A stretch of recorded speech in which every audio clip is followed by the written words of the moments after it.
This is my best kind of show notes because we didn't touch one of them, not even one of them. I'm not sure which one is Paul Rudd and which one is Lane Green. Final card here is the ultimate outcome. Today is Take Your Dog to Work Day. Oh, like Scooby-Doo.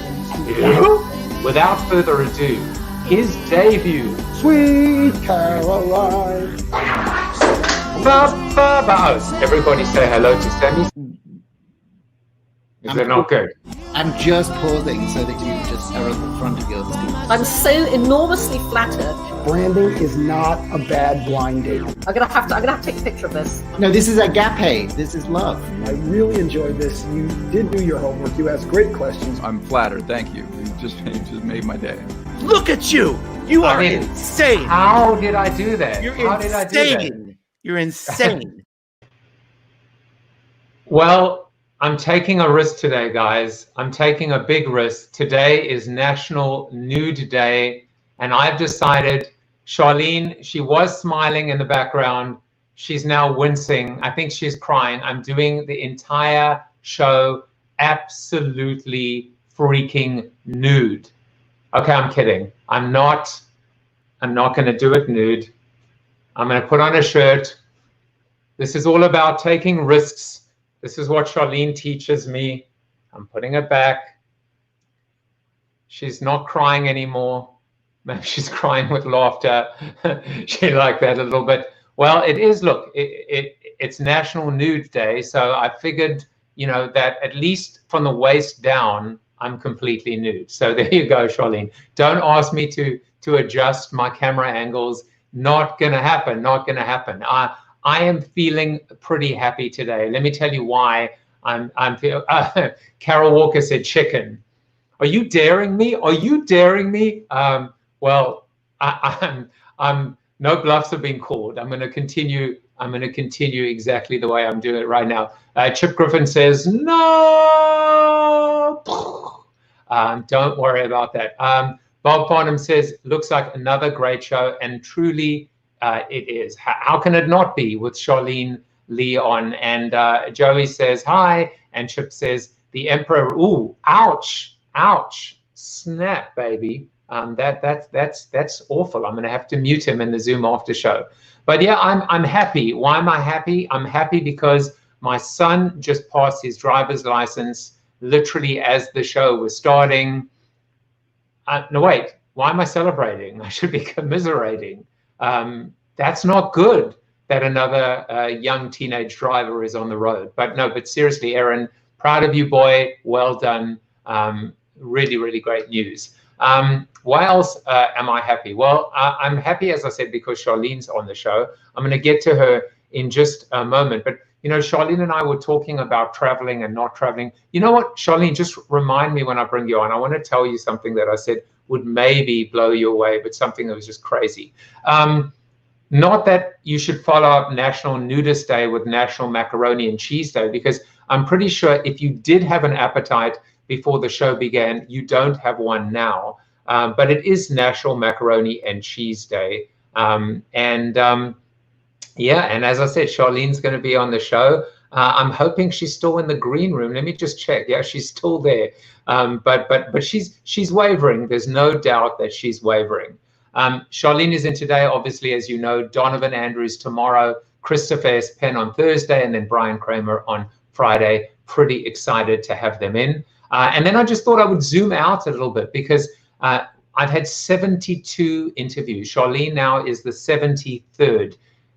73 in 74 days. I took just one day off for my son's bar mitzvah. I just can't believe that I've been so lucky to sit down with all of these incredible, incredible people and thought leaders. And really, there aren't many that are as prolific and insightful and just, thought-provoking than Charlene. So very quickly, as always, want to thank you guys for supporting me and supporting the show. You don't support me with your money at the moment, but you support me with something much more valuable, which is your time, because time is valuable even when you're at home. Birthdays, let's say happy birthday to my Facebook friends and, of course, my LinkedIn contacts as well. By the way, if you know someone having a birthday and they're not my Facebook friend or LinkedIn connection, I'll wish them happy birthday too. Very, very happy to do that for you. So after, the naked, I'm not the naked cowboy, after the naked Corona and finding out about my son's driver's license and a whole bunch of other crazy things, it's time for the seated soliloquy. And you know that I always bring my guest into it, but this really is squarely focused on Charlene and something that Charlene said, which just kind of blew me away. She said, growth is disruptive. Well, just that phrase alone shows you why Charlene is so damn smart. This simple phrase from her is powerful because it creates a bridge between present and future. Whereas the former might be project survival, the latter is almost certainly project thrival. As part of my thesis in Built to Suck, I maintain that the corporate empire is coming to an end, that the business model of big business is broken, that size is a growth inhibitor rather than a growth enabler. Is there a solution for corporations? Yes, but the path to thrival is a bumpy one indeed, or what Charlene might call thriving with flux. Truly, there are two imperatives. There's a survival imperative and a growth one. In fact, I refer to the growth imperative as the prime directive, a little geeky hat tip to Star Trek for you Trekkies out there. Simply put, if you're not growing, you're dying. Stagnation or status quo is literally a one-way path to demise. Two more points of clarification. Number one, growth should be natural, organic, customer-driven, as opposed to what I would call fake growth, artificial growth, bought growth, growth through mergers and acquisitions. And number two, growth doesn't have to be girth. It doesn't have to be growing out in the form of market share or profitability. It can also be growing up, which means sacrifices, making tough decisions and trade-offs, and ultimately doing the right thing, even if it's the hardest thing.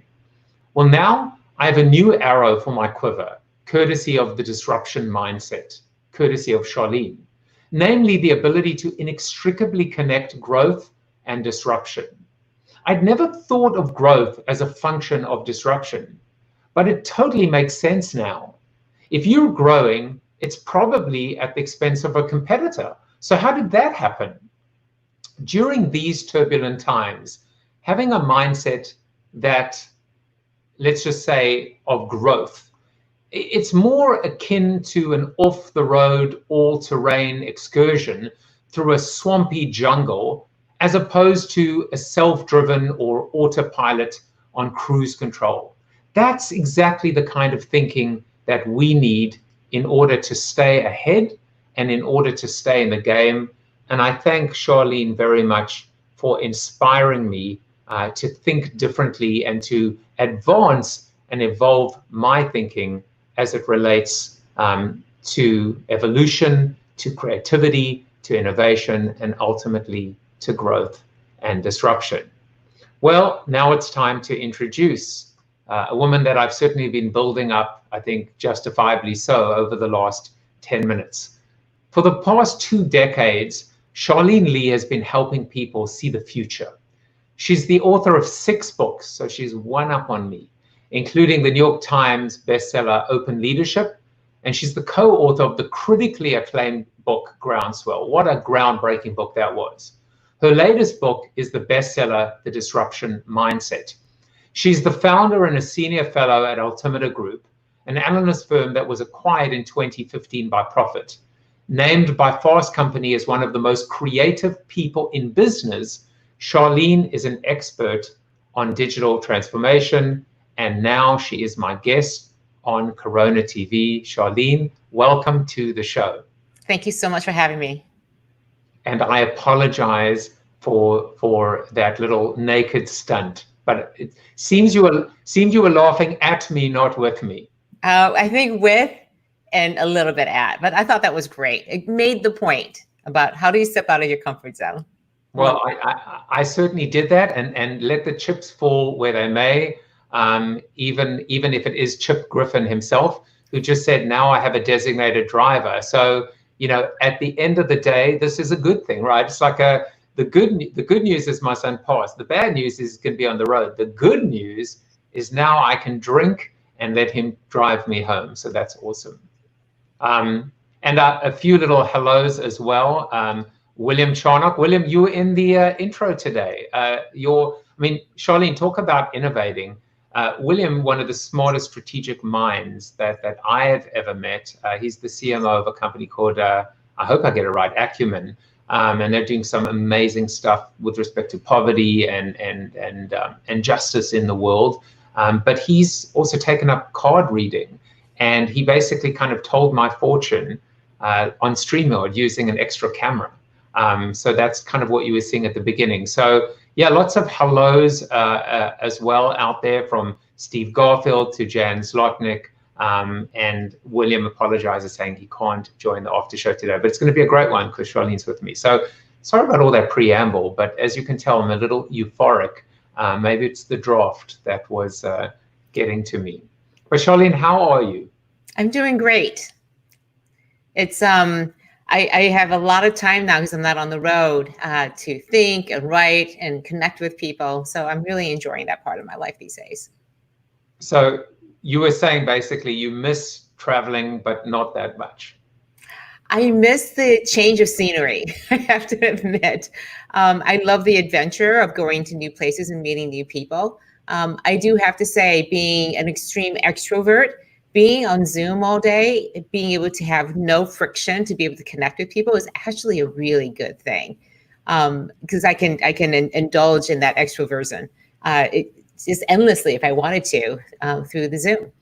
So you said you're an extreme extrovert. Extreme. Yes. When you look at Myers-Briggs, when extroverts get their energy from being with people, I'm at the highest score you can get on that is what I got. And I continue to get that. And so when I'm out working with people at conferences or something, I can just keep going. I get more energy as the day and the evenings go by, not less. So I miss that part of it, but I get a lot of it back because I can connect with people endlessly now, even more so all the time. Yes, I mean, technology. It's certainly happening. I mean, like 73 conversations I've had in 74 days, or work days. And, one of the most interesting learnings that came out of it, you and I have sat down, we've spent time together, really together one-on-one.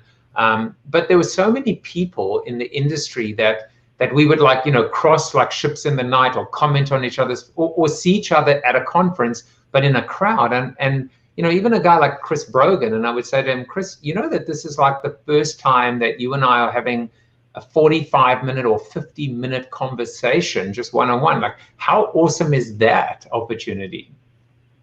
Yeah, so I love what this time, despite how terrible it is, I try to look at the silver lining of it. And that is, we've been able to connect with people that we always could connect with, but we never took the time and effort to. And the slowing down, I think, has really made us value and take stock of what's really important to us. And it always has been and always will be relationships. Well, if you want to connect with Charlene and I after the show, you can just join us on the Zoom after show. So sometimes people feel like, I didn't write down the URL. This is the URL, bit.ly/CoronaTV after show. And, you can get to ask Charlene a question, or just, have one of those one-on-one conversations. Charlene, I have to tell you, by the way, just before we get into like the meat and potatoes, this is now what I call the voice of God function. But I just loved your background, and I think I even asked if it was a Zoom background. It seemed so perfect. No, it's really it's an apartment that I have underneath my house, so it's real. I can go and make myself a cup of tea over there in the kitchen. So it's real. Well, and if it was a virtual background and you could make a cup of tea, that would be very talented. One more thing before we move on. I said I was going to tell you something crazy, which is I worked out, for the most part, I could be a few miles off, but I have run more miles or a greater distance since quarantine, since about mid-March, than I've actually driven. I mean, that blew me away. That's insane, right? Because I haven't really run that much. I guess I've run about 100 and maybe 50 or 160 miles, but that is still more than I've actually driven in almost 4 months. Well, that's not hard to imagine, but when you put it in that perspective, it tells us how much our world has shrunk, right? The radius at which we go out to. Whereas before, we'd be flying thousands of miles, if not to halfway around the world. And now it's within a few blocks, a few miles of our house. And I really enjoy discovering, taking the time, and I try to walk everywhere. And the things you see when you go at walking speed is completely different. You see the world completely differently. Oh, I like that, this idea of walking speed. And maybe that concept of walking speed is something that we should be thinking about even in our lives, even when we are traveling, is sometimes the ability to slow down and take in and gain perspective. You know, I heard Jerry Seinfeld being interviewed on Howard Stern, and he spoke about zooming out to get a bigger perspective. But I think maybe walking speed implies sometimes you have to zoom in and appreciate all the finer detail before then resuming. I think in particular, especially with things that have happened since George Floyd's death, being able to look at things from a different perspective has been super helpful. And so, and I think zooming in and looking at things from a perspective of someone who doesn't live with the privilege that we have. I live 2 blocks away from the Western Addition in San Francisco, and I've been delivering food. I've been doing a lot of food deliveries with the San Francisco Food Bank, and to be able to go into people's lives, into the homes, and to interact with them, my neighbors, has really given me a chance to zoom in a completely different way. You know, there's a quote of yours which I thought was quite brilliant when discussing the disruption mindset, and we'll get to that, and we'll spend a lot of time with that, because you know, for me it's such a treat to be with you, because I feel like your book and my book are almost like soulmates. Both were written in 2019, and both essentially were almost prophesizing or foreshadowing this time that we're living in for whatever reason. And I know that you would agree with me, which is, you know, these changes, these shifts, these disruptions, we might not have been able to identify them by name or even by category, but we knew they were coming. And one thing is for sure, as they say, the only constant is change. But this is the comment and I want to read this. You said movements are so powerful because if you do it right, it moves without you. And I just thought that was one of the most brilliant quotes I've ever heard. And you were obviously referencing it at the time, you know, referencing Martin Luther King. But we're in a moment now that is really not a moment. It's a movement. And I think back to Groundswell. And I wonder, actually, is this a groundswell now? Are we in a groundswell as it relates to everything from permanent, you know, behavioral, cultural, ethical change in the US, in the world? And even, you know, if we had to zoom in to a small myopic component, change on a platform like Facebook? Yes, I do believe that, again, internet and social has unleashed our ability to be connected to each other. And that's what creates these movements. And the key thesis of Groundswell was that these movements happen and you can't stop them. The question back in 2007, 2008 was, so, okay, I get this social media is happening. How do I control it? And the fact that people really believed back then, and still to some extent today, think that you can control the ways that these things happen is just crazy. And so we've accepted that, but I think a little bit to the other edge where there's a sense of apathy that things are happening so much. There's systemic racism, there's poverty, there's this virus, there's nothing I can do about it. And the movement that I think is happening today now is a greater sense of empowerment, of agency, that I may not be able to change everything, but I can do my one small little part here. And the belief now that I can make a difference and I can see a difference as soon as I take an action, I can see something coming out of it, is probably the greatest reward for that agency. And that optimism, I think, is inherent to our human nature. And what happens is if you keep taking that action over and over and over again and you don't see the result, that's where the apathy comes in. So I think the movement that has to happen right now is how do we continuously tap into that optimism that is our nature and be able to together create a sense that we are moving forward, that we are making things happen and change. Because if nothing changes, we're going to give up trying. And that's why I'm optimistic and also a little bit worried about if we don't actually get there. And that's why I'm so passionate about how do we actually make change happen. And maybe, you know, optimism still needs a little bit of grounding, not groundswell, but grounding and pragmatism. But it almost felt like when you were talking, you were coming up with like a formula, like a recipe. When you spoke about apathy, when you spoke about optimism, there was a word that jumped out at me, which is the word fatigue. You know, we're living in a world now of Zoom fatigue, but this is a different kind of a fatigue, which is when the story gets old and all of the cable networks move from whatever the outrage is or the movement of the moment, right, to something else. And it seems like, you know, and I cited this, I think, in an interview with John Lawson, which is I saw someone on their Instagram story, and that's also fatigue, right? Now people aren't just dedicating their Instagram story to Black Lives Matter, but it was one that said Black lives still matter. And it was almost like a kind of a whimper, but it could have been or should have been a roar. How do we avoid the fatigue that comes from, you know, doing things over and over again, but not expecting a different result, just not getting the result because it's just not time yet?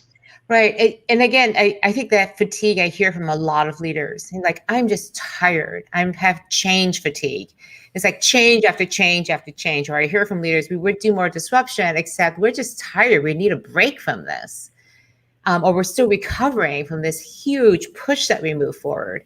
And what I found in my research for the book is that these disruptive organizations are able to maintain that momentum and that energy because they have creative movements. And the movement isn't around the competition or market share or something internal. It is something external. It's about those customers, about that future, the people you want to serve.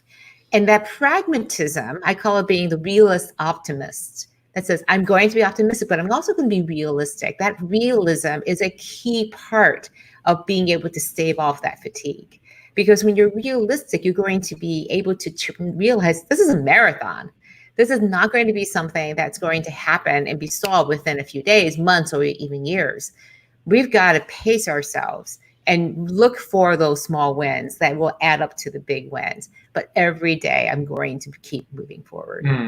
And look, just to extend that one final step, when talking about something like fatigue and running a marathon, you will fatigue if you haven't trained well. You will fatigue if you don't hydrate, if you don't take gels. You will fatigue if you haven't actually done the due diligence. And so I just think it's like a very, very meaty and rich idea that I think is honest. Because sometimes, you know, we often, right, we sell change through fear. We sell change a whole bunch of ways. And sometimes, you know, fatigue, it sounds very passive and weak, but it might actually even be more powerful than motivating or scaring someone into or out of change. Right. I mean, you and I have heard so many people, and we may have done this ourselves. We get on stage, we go, disrupt or die. We wave our hands. Yeah. And like, okay, we're getting worried, but then it doesn't become real for them. It's so much more effective to ground this in something that can become universal and sustained across an entire organization, because that's what's needed. You can't do this by yourself. To where you started from, you know, this requires a movement, and it has to move without you. Otherwise, it's not going to be sustained. And so that core belief that we're going to drive growth. We're going to drive growth with our future customers. And we are so united in terms of who we're trying to serve, what we're trying to accomplish. It can't be about just getting market share, because I was talking to an organization and they said, we did it. We're the challenger brand. We worked really hard for 10 years. We're there. We're at the top. And for the past year, we've been slipping backwards because we don't have any fight left in us, because we did it. We reached the top. What do we fight for now? And that's the danger. If you are trying to fight for something, if the reason why you're doing is something fixed in time, once you reach it, it won't matter anymore.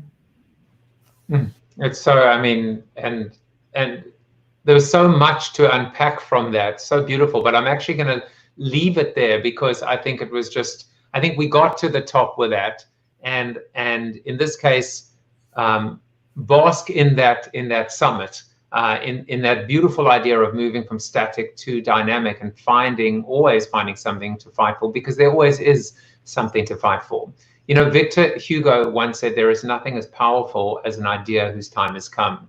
And I think that speaks to movements. But one thing I do with the show is I always pick quotes, and then I let my guests see if they can identify who said this quote. So your quote is this one, Charlene. The world as we have created it, is a process of our thinking. It cannot be changed without changing our thinking. Do you know who said that? I don't know who said that. That was Albert Einstein. Perfect thinker to complement this thinker in front of me or next to me. But I love this idea of thinking about, change and changing the world as inextricably linked to changing a mindset, which is obviously what we're going to talk about with respect to the disruption mindset.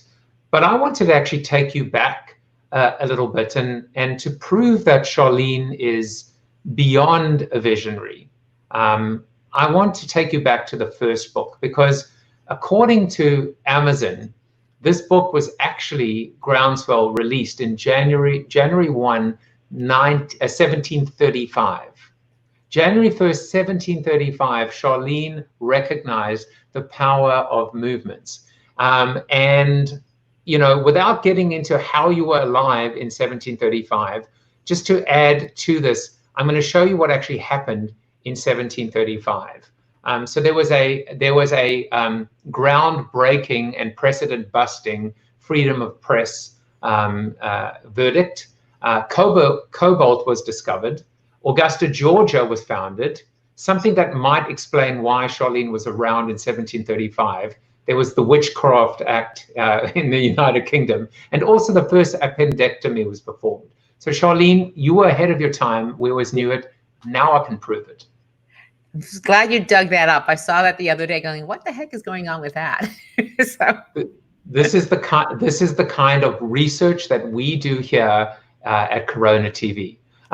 But in all seriousness, people come on and they ask very, interviewers will ask very obvious, simple questions with respect to a book. Why did you write the book? What were you trying to achieve? I have a different approach with multiple authors, because as one myself, I hate just discussing the current book, because I feel like each of my books are like my children. I love them the same, but in different ways. And I thought maybe it might be just very briefly even to talk about your books and just something about them that you truly love and keep with you and would want everybody to know about that specific message, or just even something personal in terms of a connection to the book. So if you like, you can pick any of them in any order, and then we'll spend the majority of our time on the disruption mindset. Well, there's always a first book. There's only one first book.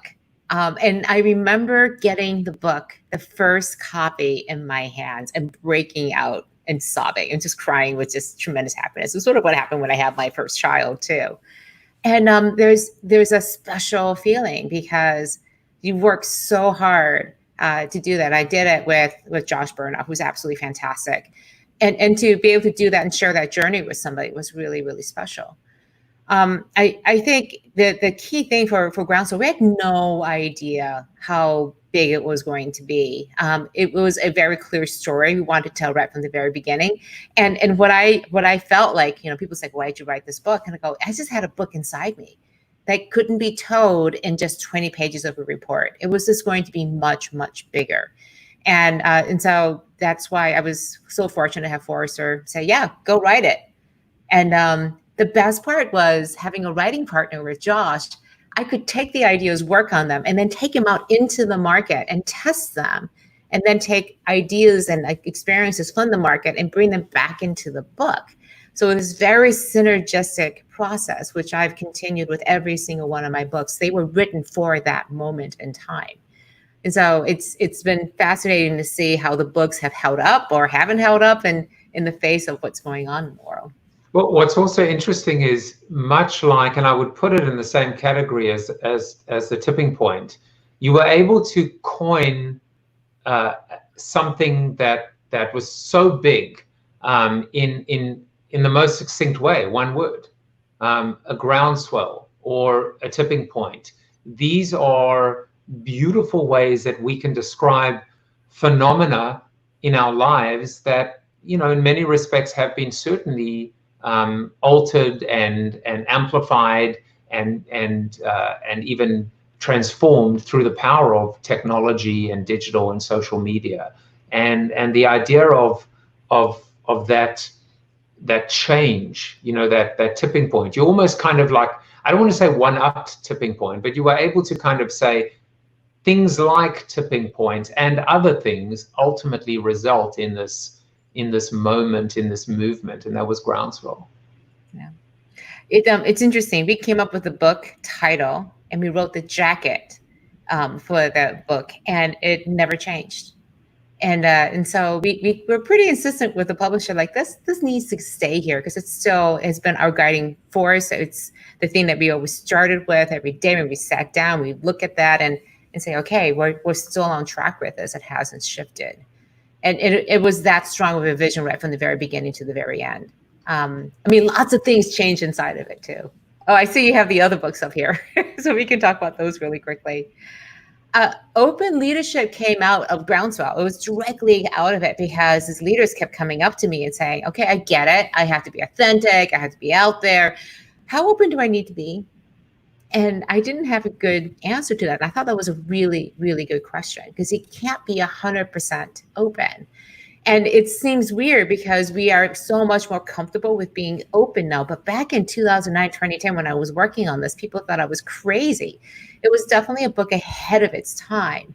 But I think it really touched the core for people to say, how do we open up the information sharing, the decision making, shrink the power structure inside organizations?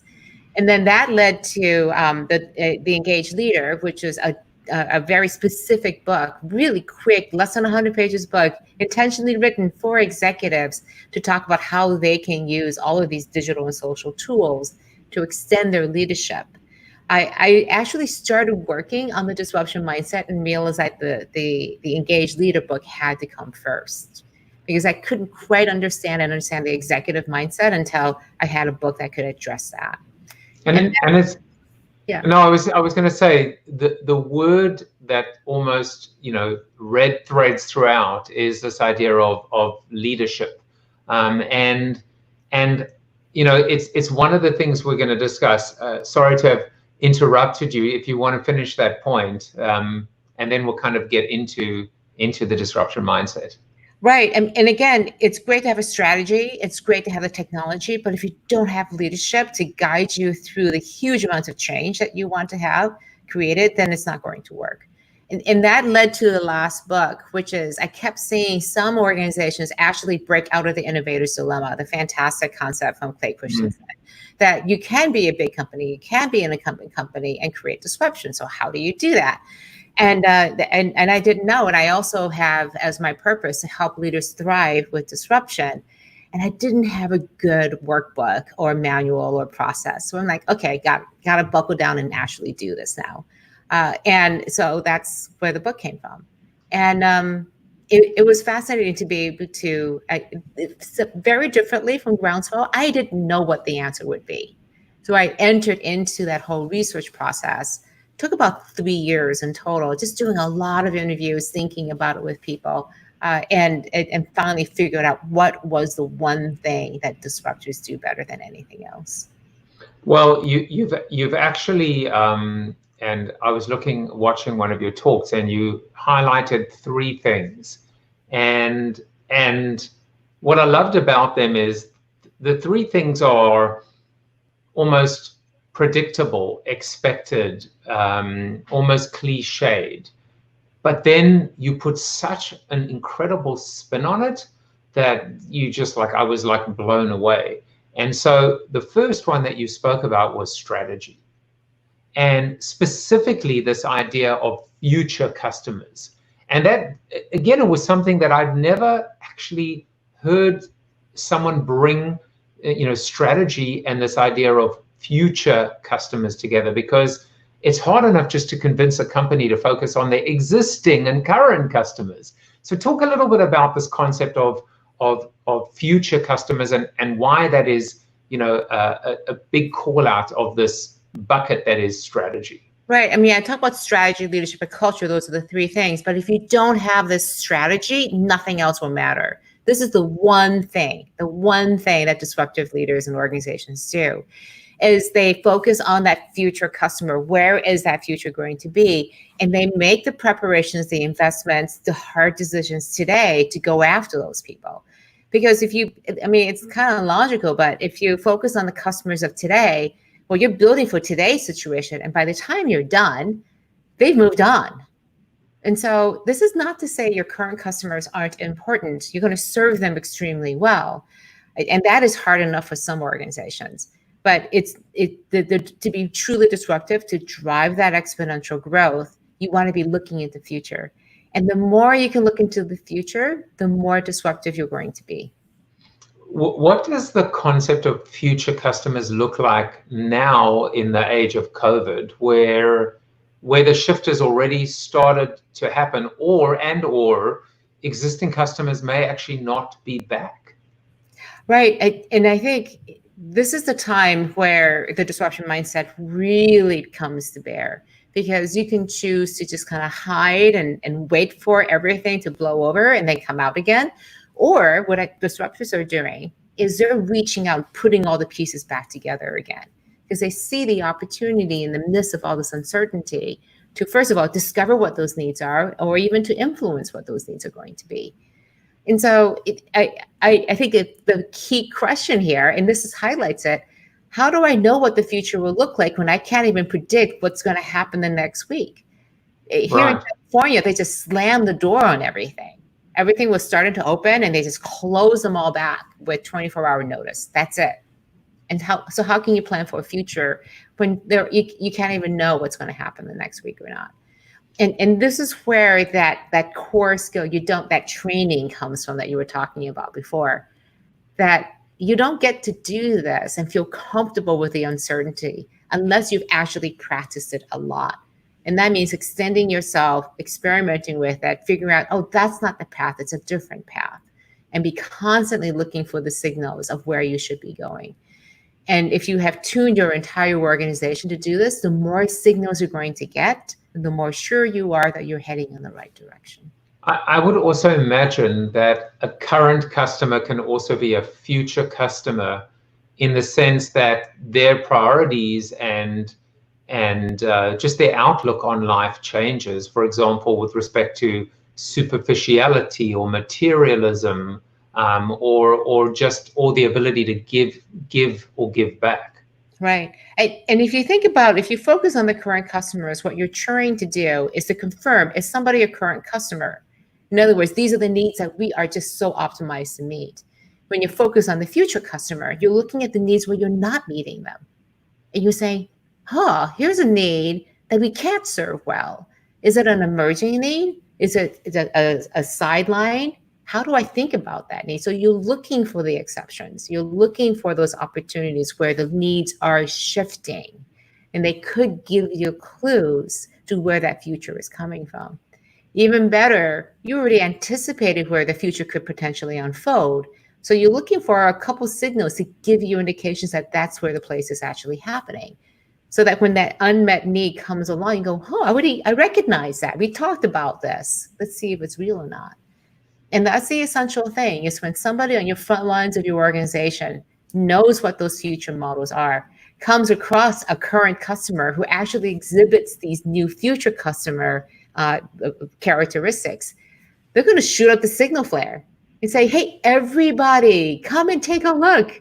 I think we have one here. Let's go take a look together. Reel them in. Right? Because it's so hard to find them. And this is the advantage of the incumbent of scale.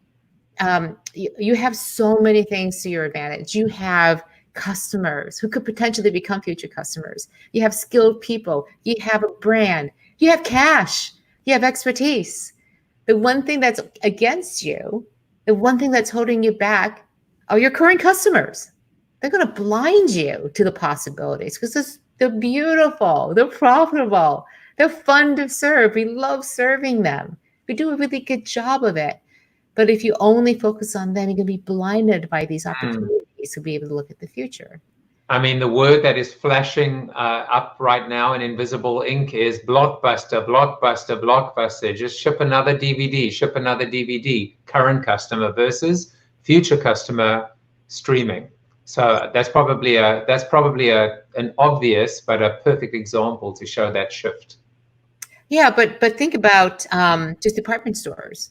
Think about bookstores, about taxi industries, even more recently, restaurants. Needs radically shifted. And you see some restaurant owners thriving right now. Why is that?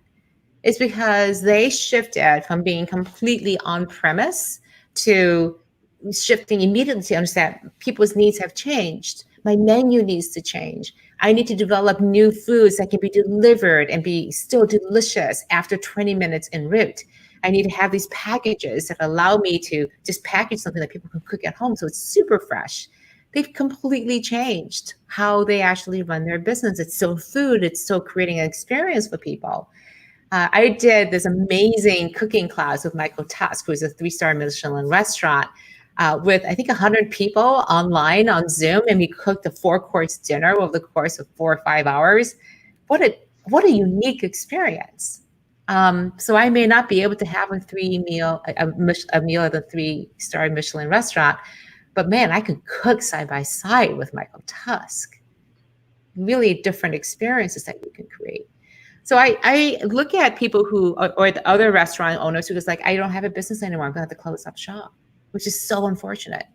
And we see it playing out day in, day out now. The people who I think we're seeing right now with COVID, there's a group of people who's like, I'm just going to buckle down, focus on the things I do well, focus on my future customers, wait for things to become less uncertain, then I'll figure out how to change my strategy. I think that is such a mistake because you're not looking at the fundamental fact that everything has changed, and most likely your customer has changed, and that you're going to have to change too. And it's really scary because cash is really tight. People are really nervous about, do I even have a job, or does the company survive?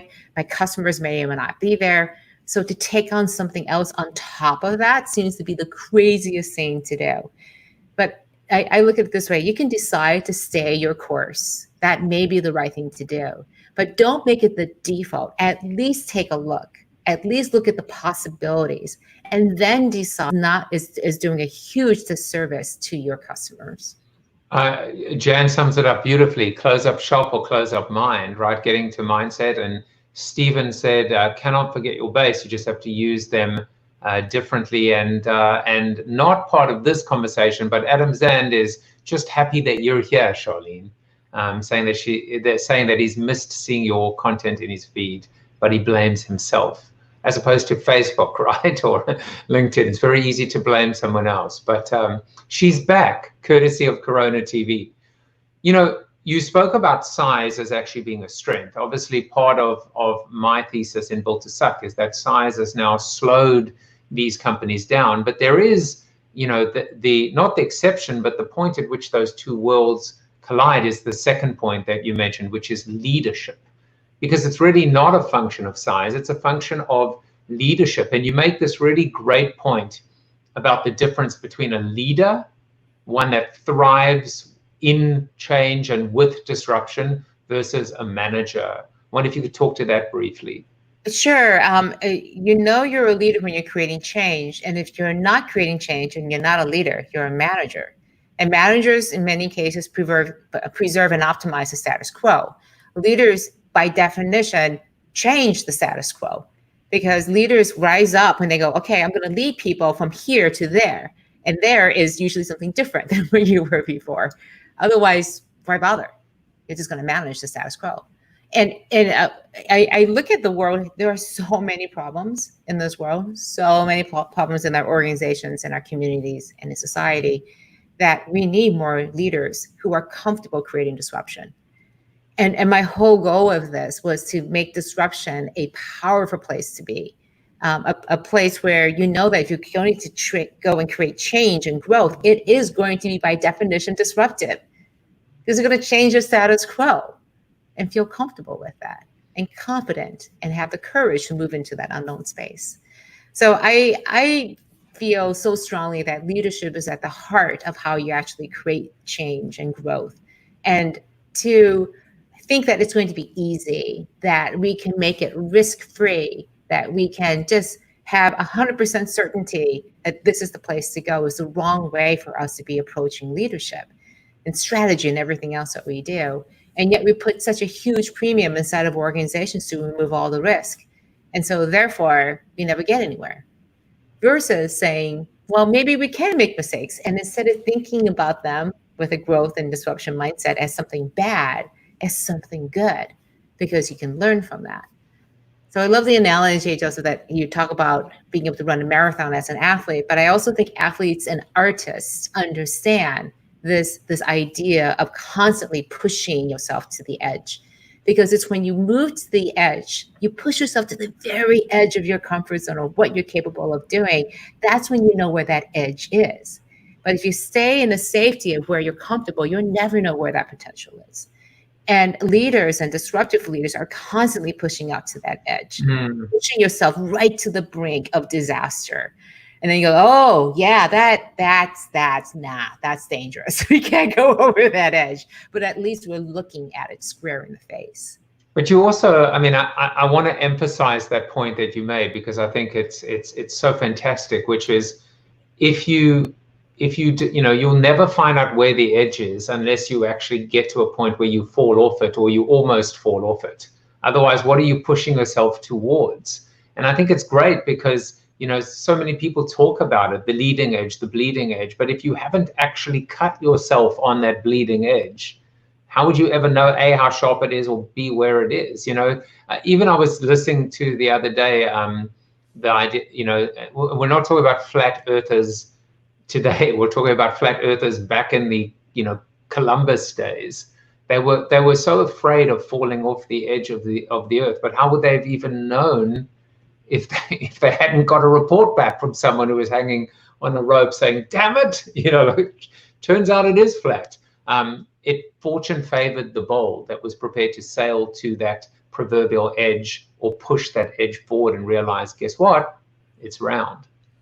Right. I use this analogy quite a bit. I talk about how stepping out of your comfort zone is a key part of this. And when you talk to disruptive leaders, when I talk to them, they talk about being comfortable, being uncomfortable. And you do develop a thicker skin, resilience. You do feel more confident about living in this space. And it is this interesting mix of confidence and humility that I find with disruptive leaders, that they're able to get into that edge, into that place. And it's not a level of arrogance. They know at any moment they could fail. And oftentimes they do. And they pick themselves up and like, okay, that didn't work very well. Then they can continue.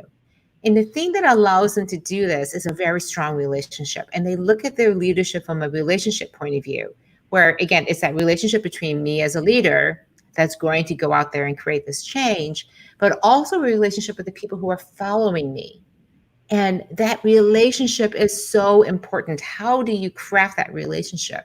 Because if it's a much more focused on a partnership where we're in this together, you don't have to be perfect. In fact, it doesn't help if you're perfect because you're not giving a chance for other people to come forward and be leaders themselves. This is how you create a movement, is when you step aside and let your followers lead. And then they do the same and create more followers who can then become leaders. But this is a very, very key part about how do we think about leadership? How do we think about the relationship with people that we have that choose to follow us in the end? I think that is the perfect segue to the final point and the final aspect, which is culture. But I just want to set that up by saying that, using the analogy as well of the endurance or the marathon or the idea of being a leader. By definition, a leader is looking forward and looking to the future. And by definition, a manager is looking backwards and into maybe not the past, but managing the people behind. And so one of the ways of thinking about, when I think of the race, it's often more like the Tour de France, the cyclist that's out in front, that doesn't have the advantage of the pack to know when they need to brake or turn left or sharp right or has a slipstream to take advantage of. Being out in front, having no precedent or setting the precedent. But I think to reconcile what happens when you have talented people inside your organization that have agency as opposed to empowering them because they already had that power, that's exactly where the third aspect, culture, comes into play. And I wonder if you could talk to that and specifically this beautiful symbiotic relationship between belief and a behavior.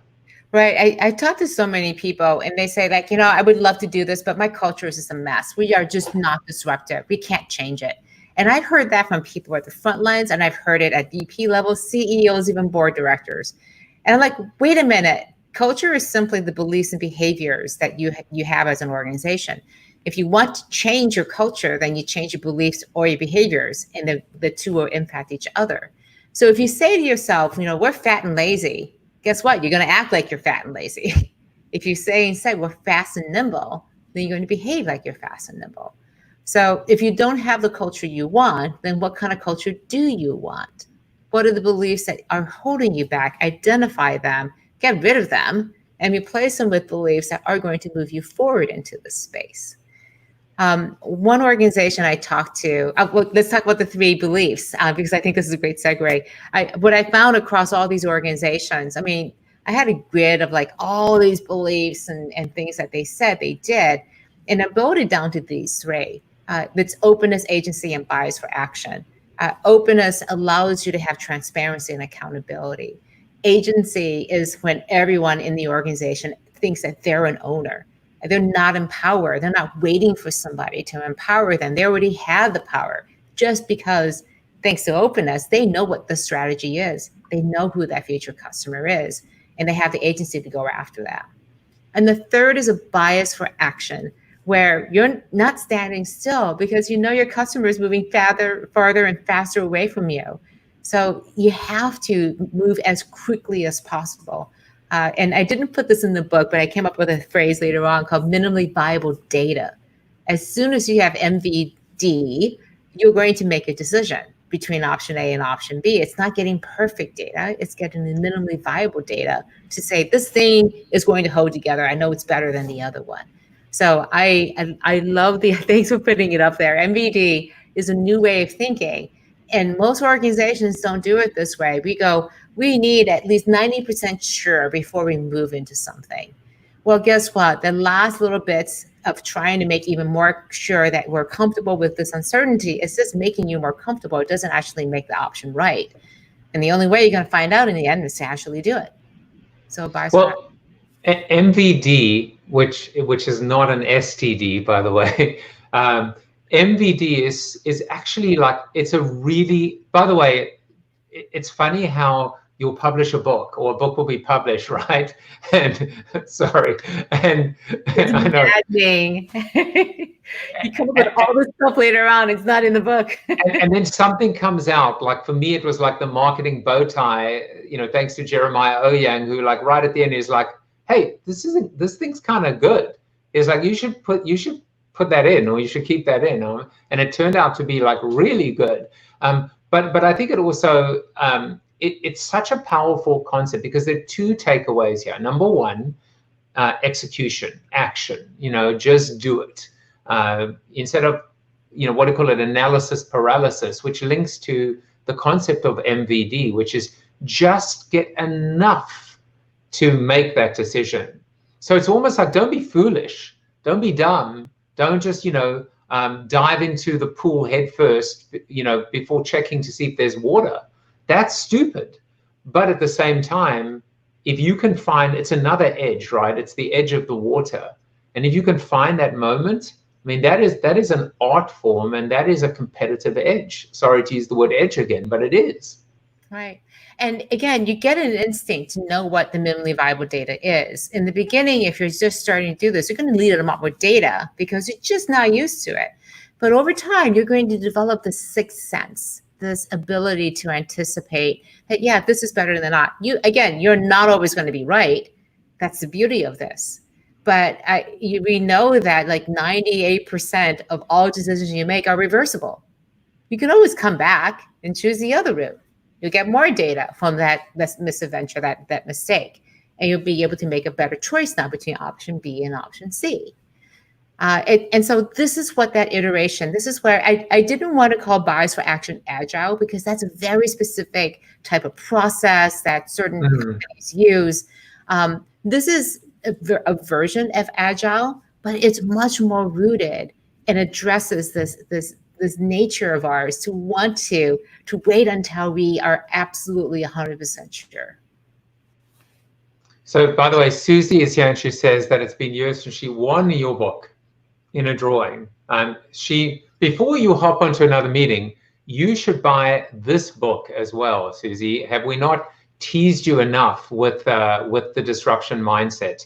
The book is called The Disruption Mindset: Why Some Organizations Transform While Others Fail. You can find out more about Charlene if you, besides the socials, she's Charlene Li on the socials, but just go to charleneli.com and be lucky enough to, I think, just, even the video that I was watching, it was just amazing. I'm going to go watch it again because I was learning from it and I just appreciated it.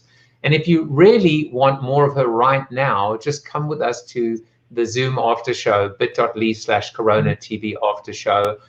We got a few questions that came in, Charlene, that you can answer in the show. One came from Jan, who basically said, have you got a story for us of a reluctant leader who wasn't all in on applying a disruption mindset? And I'm going to ask you a question, which is specifically this idea that, I came out and said recently that I actually think it is conceivable that every single bricks and mortar based or biased, clothing, apparel, or even department store could go out of business by the end of 2021. If you have a different opinion or a pushback or a counter, or what has to happen for that not to happen, maybe we can discuss that in the after show. But before we do that, Charlene, the last word is yours. Well, I think that the biggest challenge of all of this is to find that strength and that passion to be that disruptive leader, because it is exhausting. It's where we began this conversation. And my hope is that you definitely find that calling because the world really needs more disruptive leaders. And think about, that future that you can create. Think about the change, the incredible change that's capable within all of us. And I wish you all the best on that journey ahead. So be a disruptive leader. I'm so tongue-tied today. I don't know why. 2 is try not to get too naked too soon, except on National Naked Day.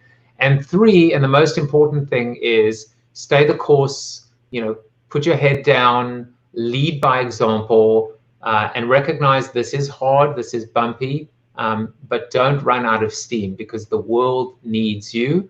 And Charlene, the world needs you thank you for coming in, and it was so awesome to catch up with you again. So great to have me. Thanks again. All right, we will be in the Zoom after show, and I will be back tomorrow. Take care, everybody. Bye. Bye.